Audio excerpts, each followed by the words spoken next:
With the PlayStation 4 Pro, Sony looks to step into new territory by offering a mid-cycle, higher-power version of its successful PlayStation 4. On paper, the Pro certainly has the credentials to significantly enhance existing and future PlayStation 4 games, but in practice, the results range from good to underwhelming depending on what game you're playing and what kind of screen you're playing on.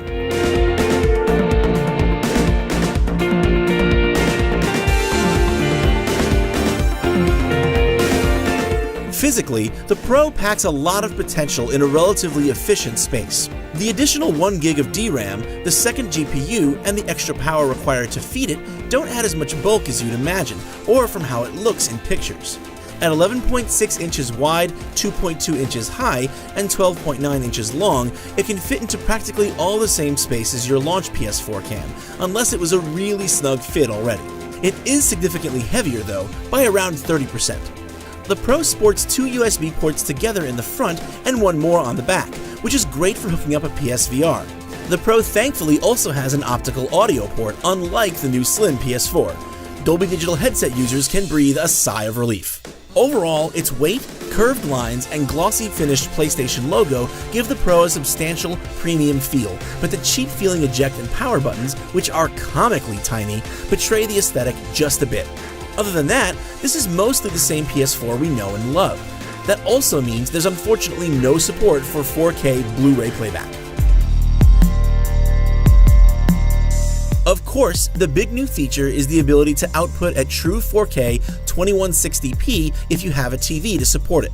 However, the actual resolution of each game is up to its developers, so your results will vary.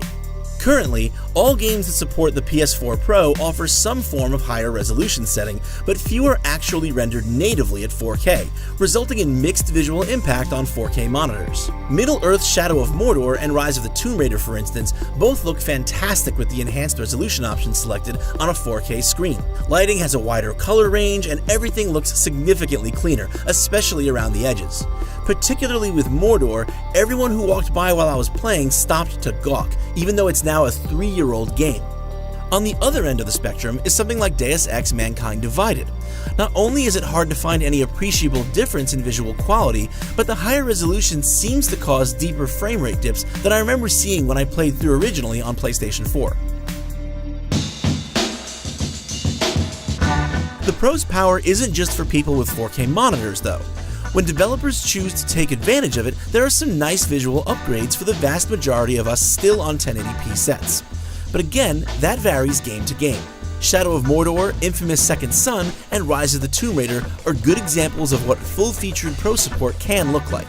They give you options.